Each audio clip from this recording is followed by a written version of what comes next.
बोलिए सत्यनारायण भगवान की जय। मोर मुकुट बंसी वाले की जय। श्री वृंदावन बिहारी लाल की जय।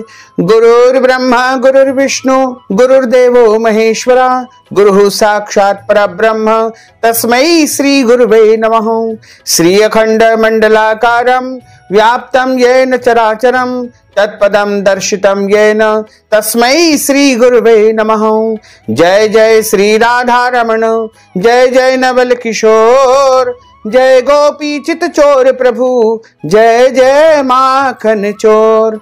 मात मेरी श्री राधिका पिता मेरे घनश्याम इन दोनों के चरणन में मेरा बारंबार प्रणाम, मेरा बारंबार प्रणाम, मेरा बारंबार प्रणाम। मोहिनी मूरत श्याम की वो मन रही समाय जो मेहंदी के पात में लाली रही समाय। धन यौवन एक दिन उड़ जाएंगे जैसे उड़े कपूर। मन मूरख तू राम भज क्यों चाटे जगधूर। राम कृष्ण दो एक है अंतर नहीं निमेष। इनके नयन गंभीर है उनके चपल विशेष। करार विंदे न पदार विंदम मुखार विंदे न विनिवेशयन्तिम वटस्य पत्रस्य पुटेशयानम मालम मुकुंदम मनसा स्मरामि। भक्तजनों, माताओं बहनों, सादर जय श्री कृष्ण। हमारे YouTube चैनल में आप सभी का बहुत बहुत स्वागत है। मैं हूं आपके साथ आचार्य धर्मेंद्र शास्त्री। आज हम आपको सत्यनारायण भगवान की दिव्य और ज्ञानमयी कथा सुनाने जा रहे हैं। इस कथा को आप अंत तक जरूर सुनिएगा और अधिक से अधिक लोगों तक पहुंचाने का प्रयास करिएगा। कथा हमेशा ब्राह्मण के मुख से सुनना चाहिए और कथा श्रवण करने के पश्चात ब्राह्मण को अपनी श्रद्धा तथा भक्ति के अनुसार कुछ न कुछ दान पुण्य दक्षिणा अवश्य ही देना चाहिए, जिससे कथा श्रवण करने का संपूर्ण पुण्य फल प्राप्त हो सकेगा। तो चलिए अब सत्यनारायण भगवान की कथा का प्रारंभ करते हैं। बोलिए सत्यनारायण भगवान की जय। मोर मुकुट बंसी वाले की जय। व्यास जी महाराज बोले कि एक समय मननशील शौनकादि सब ऋषियों ने पुराण वक्ता सूत जी महाराज से पूछा। ऋषि बोले, व्रत करने से तपस्या करने से क्या फल की प्राप्ति होती है? हे महामुने, हम सब सुनने की इच्छा करते हैं, आप कृपा करके कहिए। सूत जी महाराज बोले कि नारद जी के द्वारा पूछे जाने पर भगवान कमलापति ने जो कहा है उसे आप सावधान होकर सुनिए। एक समय नारद मुनि परोपकार की इच्छा से अनेक लोकों में भ्रमण करते हुए मृत्यु लोक में मनुष्य लोक में आए और अनेक प्रकार के दुखों से पीड़ित, अनेक प्रकार की योनियों में उत्पन्न अपने कर्मों से दुखी मनुष्य को देख करके किस उपाय से इन जीवों का दुख नाश हो, ऐसा विचार करके भगवान विष्णु के लोक में गए।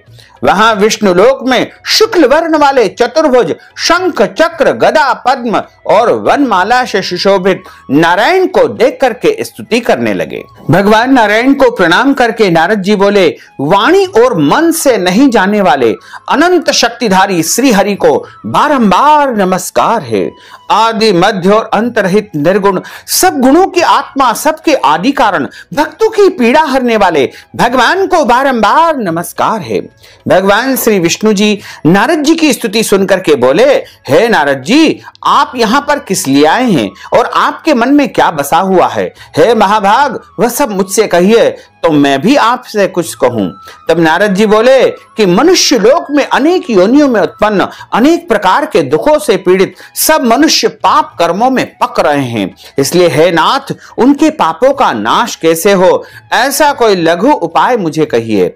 यदि आपकी मुझ पर कृपा हो तो मैं आपके मुखारविंद से वह उपाय सुनना चाहता हूं। श्री भगवान बोले कि हे वत्स, परोपकार की भावना से तुमने बहुत अच्छा प्रश्न किया है और आज मैं एक सर्वोत्तम उपाय तुम्हें बताने जा रहा हूं, जिसके सुनने से मनुष्य का मोह दूर हो जाएगा। उसको ध्यान पूर्वक सुनो। हे वत्स, स्वर्ग और मनुष्य लोक में एक महापुण्यदायक दुर्लभ व्रत है। तुम्हारे प्रेम के कारण उस व्रत का संपूर्ण विधि विधान में तुम्हें बताने जा रहा हूं। सत्यनारायण भगवान के व्रत को विधान पूर्वक ठीक प्रकार से करके जल्दी अत्यंत सुख को भोग करके परलोक में मोक्ष को प्राप्त करता है। श्री भगवान के वचन को सुनकर के नारद मुनि बोले, इस व्रत का क्या फल है, क्या विधान है, तथा इस व्रत को पहले किसने किया है, यह व्रत कब किया जाता है, यह सब विस्तार पूर्वक कहिए। तब श्री भगवान बोले कि दुख शोक इत्यादि का नाश करने वाला, धन धान्य को बढ़ाने वाला, सौभाग्य को देने वाला, संतान को देने वाला और प्रत्येक स्थानों पर प्रत्येक जगह विजय को देने वाला सत्यनारायण भगवान का व्रत धर्म में तत्पर प्राणी किसी भी दिन श्रद्धा और भक्ति के साथ में ब्राह्मणों और बांधवों को बुला करके सायंकाल में पूजन अर्चन करे। उत्तम खाने योग्य सवा सेर नैवेद्य भगवान को भक्ति पूर्वक अर्पण करे। केले के फल, घृत, दूध, गेहूं का चूर्ण इत्यादि सब सामग्री भगवान को समर्पण करे। यदि गेहूं का चूर्ण न हो तो शाली या शक्कर का चूर्ण अथवा गुड़, इन सब पदार्थों को एकत्रित करके भगवान को भोग लगावे। सब मनुष्यों को बुला करके कथा श्रवण करे और कथा हमेशा ब्राह्मण के मुख से ही सुनना चाहिए। कथा सुनने के बाद में ब्राह्मण को श्रद्धा पूर्वक दक्षिणा देवे और बाद में बंधु बांधवों सहित ब्राह्मण को भोजन अवश्य कराएं। भक्ति पूर्वक प्रसाद ग्रहण करे, नृत्य गीतादि कराएं और उसके बाद भगवान का स्मरण करते हुए अपने अपने घर को प्रस्थान करे। ऐसा करने से मनुष्यों की मनोकामना निश्चय ही पूर्ण होगी। विशेष करके कलयुग में पृथ्वी तल पर एक लघु उपाय तुम्हें बताया है। श्री स्कंद पुराणे रेवाखंडे सत्यनारायण कथायाम महा प्रथमोध्याय। बोलो श्री सत्यनारायण भगवान की जय। मोर मुकुट बंसी वाले की जय। गोपाल कृष्ण भगवान की जय। सूत जी महाराज बोले कि हे शौनकादिक ऋषिश्वरों, हम आगे की कथा आपको सुनाते हैं। जिसने इस व्रत को पहले किया है उसका वृत्तांत कहते हैं। अति रमणीय काशीपुरी में कोई एक अति निर्धन और गरीब ब्राह्मण निवास करता था। भूख और प्यास से व्याकुल होकर के वह ब्राह्मण नित्य पृथ्वी पर भ्रमण करता था। ब्राह्मणों को चाहने वाले भगवान ने उस गरीब ब्राह्मण को दुखी देख करके एक बूढ़े ब्राह्मण का रूप धारण किया और उस ब्राह्मण के पास आदर पूर्वक आकर के पूछा, हे विप्र देवता, तुम नित्य पृथ्वी पर क्यों भ्रमण करते हो और इस प्रकार तुम जो है इधर उधर क्यों भटकते रहते हो? यह हमारी सुनने की इच्छा है, अतः हे द्विजों में श्रेष्ठ, आप कृपा करके कहिए। तब वह ब्राह्मण बोला कि मैं गरीब ब्राह्मण हूं और भिक्षाटन के लिए अपनी आजीविका को चलाने के लिए भ्रमण करता रहता हूं। हे प्रभु, यदि आप दरिद्रता मिटाने का कोई उपाय जानते हो तो कृपा करके मुझे अवश्य ही बताइए।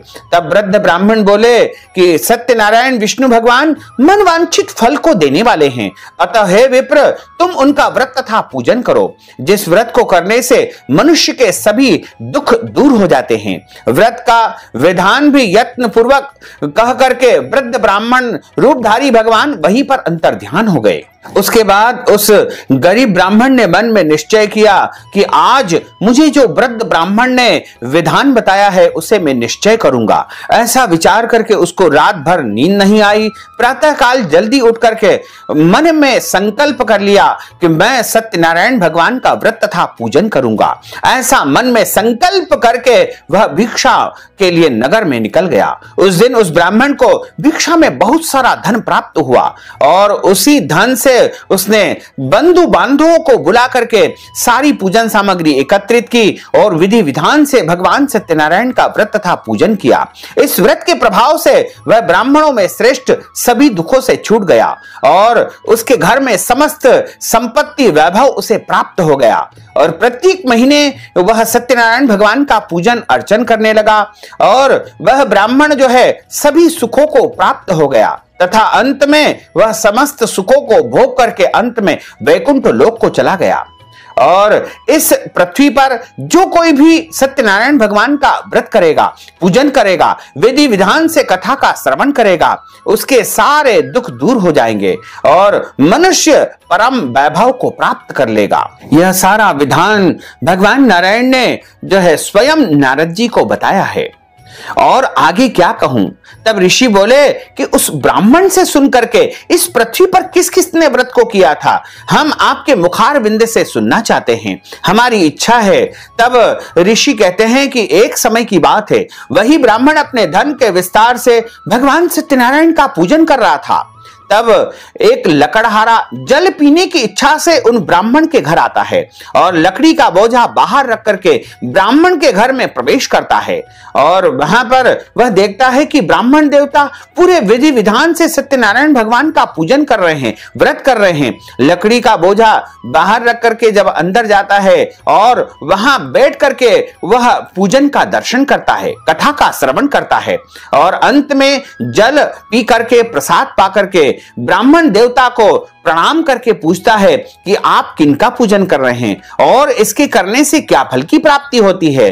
तब वह ब्राह्मण कहते हैं कि मैं आज जो कुछ भी हूं सत्यनारायण भगवान की कृपा से ही हूं। मुझे जो भी धन वैभव संपत्ति प्राप्त हुई है सब कुछ सत्यनारायण भगवान की कृपा से ही प्राप्त हुआ है और इनका पूजन मैं कर रहा हूं। तब लकड़हारा बड़ा प्रसन्न हुआ। उसने कहा कि आप कृपा करके मुझे सारा विधि विधान बताइए और मैं भी इस व्रत को अवश्य ही करूंगा। तब लकड़हारे ने सारा विधि विधान जान लिया और वहां से प्रसाद पाकर के जल पी करके लकड़ी का बोझा मस्तक पर रख लिया और मन में निश्चय कर लिया कि आज लकड़ी बेचने से जो भी धन की प्राप्ति होगी उससे मैं भी सत्यनारायण भगवान का पूजन अवश्य ही करूंगा। तब वह धनी लोगों की नगरी में पहुंचता है। उस दिन उसे लकड़ी का 2 गुना 4 गुना मूल्य प्राप्त हुआ। बड़ा प्रसन्न हुआ और उस धन से उसने समस्त पूजन सामग्री एकत्रित कर ली और घर आकर के उसने विधि विधान से सत्यनारायण भगवान का पूजन किया। भगवान सत्यनारायण की कृपा से उसे धन वैभव संतान पुत्र और सब कुछ प्राप्त हो गया। इस लोक में सुख भोग करके वह लकड़हारा भी वैकुंठ लोक को चला गया। श्री स्कंद पुराणे रेवाखंडे सत्यनारायण व्रत कथा याम महा द्वितीय अध्याय। बोलो सत्यनारायण भगवान की जय। मोर मुकुट बंसी वाले की जय। सूत जी महाराज कहते हैं कि आगे की कथा सुनो। एक उल्कामुख नाम का बड़ा बुद्धिमान राजा था, जितेंद्रिय था, सत्य बोलने वाला था, प्रतिदिन मंदिर जाकर के ब्राह्मणों को दान दक्षिणा दिया करता था और उसकी कमल के समान मुख वाली प्रमुग्धा साध्वी स्त्री थी। उन दोनों ने एक बार भद्रशिला नदी के किनारे पर सत्यनारायण भगवान का व्रत तथा पूजन किया। उसी समय बहुत से धन से परिपूरित एक साधु नाम का बरिया वहां पर आया और किनारे पर अपनी नाव खड़ी करके जहां पर राजा पूजन कर रहे थे उनके पास जाकर के बैठ गया और वह वैश्य बोला कि हे राजन, भक्ति युक्त चित्त से आप किनका पूजन कर रहे हैं, यह सब मुझसे कहिए, इस समय मेरी सुनने की इच्छा है। राजा बोले कि हे साधु वैश्य, पुत्र प्राप्ति की कामना से बंधु बांधवों के सहित अतुल तेजस्वी भगवान सत्यनारायण का हम पूजन तथा व्रत कर रहे हैं। साधु नाम का बनिया बोला कि हे राजन, मेरे यहां भी कोई संतान नहीं है। यदि आपकी कृपा हो तो मुझे भी व्रत का संपूर्ण विधि विधान अवश्य ही बताइए और इस व्रत को निश्चय ही मैं करूंगा तो मेरे घर भी संतान की प्राप्ति हो जाएगी। तब राजा से सारा व्रत का विधि विधान जान करके वह साधु नामक बनिया अपने व्यापार कार्य से लौट करके अपने घर गया और आनंदित होकर के अपनी पत्नी से कहा कि जब हमारे यहाँ संतान की प्राप्ति होगी तब हम भी सत्यनारायण भगवान का पूजन करेंगे। और पतिव्रता उसकी स्त्री भगवान सत्यनारायण की कृपा से आनंदित संसारियों की तरह गर्भवती हो गई। 10वें महीने में उसके यहाँ कन्या का जन्म हुआ। जैसे शुक्ल पक्ष का चंद्रमा बढ़ता है उसी तरह वह कन्या बढ़ने लगी। उस कन्या का नामकरण कर दिया गया और उसका नाम जो है लीलावती ने कलावती रख दिया। और अब जो है साधु से कहने लगी लीलावती कि हमारे यहाँ कन्या का जन्म हो चुका है और कन्या का हमने नामकरण संस्कार भी कर दिया है। क्योंकि आपने प्रतिज्ञा की थी कि जब हमारे यहाँ संतान की प्राप्ति होगी तब हम सत्यनारायण भगवान का पूजन करेंगे। तो हे स्वामी, अब आप कृपा करके ये बताइए कि अब आप सत्यनारायण भगवान का पूजन कब करेंगे। तब साधु बोला कि इतनी भी जल्दी क्या है, इस कन्या के विवाह के समय हम सत्यनारायण का पूजन अवश्य ही करेंगे। ऐसा अपनी पत्नी को आश्वासन देकर वह तो नगर में चला गया। अब कलावती कन्या पिता के घर में बड़ी होने लगी और एक दिन उसने देखा कि कन्या तो विवाह के योग्य हो गई है। धर्म को जानने वाले उसने बहुत शीघ्र विचार करके अपने दूतों को भेजा कि जाओ इसके लिए श्रेष्ठ वर की खोज करो। दूत जाकर के कांचनपुर नामक यानी कलकत्ता नगर में पहुंचते हैं और वहां से एक वैश्य पुत्र को लेकर आए अत्यंत सुंदर गुण वाले वैश्य पुत्र को देख करके भाई बंधुओं के सहित संतुष्ट चित्त से साधु वैश्य ने विधि पूर्वक अपनी कन्या का विवाह उस वैश्य पुत्र के साथ में कर दिया। लेकिन दुर्भाग्य से फिर वह सत्यनारायण भगवान का पूजन करना भूल गया। इससे कन्या के विवाह के समय भगवान सत्यनारायण रुष्ट हो गए और साधु को भ्रष्ट प्रतिज्ञ श्राप दे दिया कि जाओ, तुम्हें महादारुण कठिन दुख की प्राप्ति होगी। अब कुछ दिनों के पश्चात वह साधु अपने जमाई को लेकर के रत्न सागरपुर में जाकर के व्यापार करने लगा। दोनों ससुर जमाई चंद्रकेतु राजा के नगर में पहुंच गए और वहां पर व्यापार करने लगे। लेकिन देव योग से भगवान के श्राप के प्रभाव से एक दिन राजा चंद्रकेतु का धन चोर चुरा करके भाग रहे थे। जहां पर दोनों ससुर जमाई ठहरे थे वहीं पर राजा का धन डाल दिया और अंधेरे में चोर अदृश्य हो गए। राजा के सिपाहियों ने देखा कि राजा का धन पड़ा हुआ है। उन दोनों ससुर जमाई को चोर जान करके हाथ में हथकड़ी डाल दी गई और राजद्वार में पेश कर दिया गया। राजा ने बिना विचारे ही उन दोनों ससुर जमाई को बड़े भारी जेल खाने में डाल दिया गया। भगवान की माया से किसी ने भी उनकी बातों को नहीं सुना। इधर उनकी पत्नी भी बहुत दुखी हो गई क्योंकि घर में जो भी धन था उसे चोर चुरा ले गए। शरीर में पीड़ा, मन में चिंता, अति दुख को जो है वह भोगती हुई दोनों मां बेटी बहुत दुखी हो गई। और एक दिन कलावती कन्या इधर उधर भटकती हुई भूख से व्याकुल होकर के एक ब्राह्मण के घर गई। वहां उसने देखा कि सत्यनारायण भगवान का पूजन हो रहा है और उसने पूजन में सम्मिलित होकर के भगवान का प्रसाद पाया और अपने घर जाकर के अपनी माता से कहा कि हे माता, मैं आज एक ब्राह्मण के घर गई थी और वहां पर मैंने सत्यनारायण भगवान के पूजन को होते हुए देखा। तब उसकी माता ने कहा कि बेटी, हम भी सत्यनारायण भगवान का पूजन अवश्य ही करेंगे। अगले दिन प्रातःकाल पूरे विधि विधान से दोनों मां बेटी ने सत्यनारायण भगवान का पूजन तथा व्रत किया। भगवान उनकी पूजन से प्रसन्न हुए और उनसे जो है दोनों मां बेटी ने मन वांछित वरदान प्राप्त कर लिया और उनसे क्षमा प्रार्थना की। तब राजा चंद्रकेतु को भगवान ने स्वप्न में आकर के कहा कि तुम्हारे कारागृह में 2 वेश्य कैदी है, उन्हें तत्काल छोड़ दो, वो निरपराध है। यदि तुमने उनको नहीं छोड़ा तो तुम्हारा धन पुत्र सर्वस्व में नष्ट कर दूंगा। इसके बाद स्वप्न की वाणी तो अंतर्ध्यान हो गई। प्रातःकाल अपने मंत्रियों को, सभासदों को राजा ने जो है कहा कि मेरे स्वप्न में आज भगवान ने आकर के इस प्रकार की बात कही है। प्रातःकाल राजा ने दोनों वेश्य कैदियों को छोड़ दिया गया, उनकी हजामत करवाई गई, सुंदर वस्त्र उन्हें धारण करवाए गए। जो भी धन उनसे छीना गया था उसे दोगुना करके ससम्मान वहां से दोनों को विदा कर देते हैं। राजा को प्रणाम करके दोनों ससुर जमाई वहां से बहुत सारा धन वैभव लेकर के अपने घर की तरफ प्रस्थान करते हैं। श्री स्कंद पुराणे रेवा खंडे सत्यनारायण तृतीय अध्याय। बोलो सत्यनारायण भगवान की जय। मोर मुकुट बंसी वाले की जय। सूत जी महाराज बोले कि आगे की कथा सुनो। जब साधु वहां से धन लेकर के अपने नगर की तरफ प्रस्थान करते हैं तब उनको जो है भगवान ने परीक्षा लेना चाहिए और भगवान ने दंडी स्वामी का रूप धारण कर लिया और आकर के पूछा कि तुम्हारी नाव में क्या भरा हुआ है। तब साधु नामक वैश्य कहता है, क्यों स्वामी जी, कुछ धन लेने की इच्छा है क्या? लेकिन हमारी नाव में तो पत्ते ही पत्ते भरे हुए हैं। ऐसे निष्ठुर और असत्य वचन को सुनकर के दंडी स्वामी ने कहा कि तुम्हारा वचन सत्य हो। अब नाव हल्की और उठी चलने लगी। तब नाव को खोल करके देखा तो धन के स्थान पर पत्ते ही पत्ते भरे हुए हैं और इस दृश्य को देख करके साधु वहीं मूर्छित होकर के पृथ्वी पर गिर पड़ा। जब वह मूर्छित हो गया तब उसका दामाद बोला कि पिताजी शोक क्यों करते हो? दंडी स्वामी ने हमें श्राप दिया है, उनकी शरण में चलना चाहिए। दोनों ससुर जमाई दंडी स्वामी की शरण में जाते हैं, उनसे क्षमा प्रार्थना करते हैं। तब भगवान कहते हैं कि हे दुष्ट बुद्धि वाले, तुम मेरी पूजा से बहिर्मुख हो गए हो, इस कारण तुम्हें बारंबार दुख प्राप्त हुआ है। तब दोनों ससुर जमाई दंडी स्वामी को प्रणाम करके क्षमा प्रार्थना करने लगे। हे प्रभु, हम तो जो है आपकी पूजा को नहीं जानते हैं, आप प्रसन्न हो जाइए, यथा वैभव विधान से हम आपकी पूजा अवश्य ही करेंगे। दोनों ससुर जमाई की प्रार्थना को स्वीकार करते हैं भगवान और उनको मनवांछित वरदान देकर के वहां से अंतर्ध्यान हो गए। उसके बाद धन से भरी नाव पर दोनों ससुर जमाई सवार होते हैं और आगे की यात्रा को प्रारंभ करते हैं। जब उनकी नगरी समीप आ जाती है तब दोनों ससुर जमाई अपने दूतों को आज्ञा देते हैं कि जाओ हमारे घर जाकर के सूचना दे दो। घर जाकर दूत कहते हैं कि नगर के निकट सेठ जी अपने दामाद के सहित बहुत सारा धन लेकर के पधार गए हैं। और जैसे ही उनकी पत्नी लीलावती दूत के मुख से इस प्रकार के वचन सुनती है तो अपनी कन्या से कहती है कि बेटी, मैंने तो पूजन पूर्ण कर लिया है, अब तुम भी पूजन पूर्ण करके चली आना।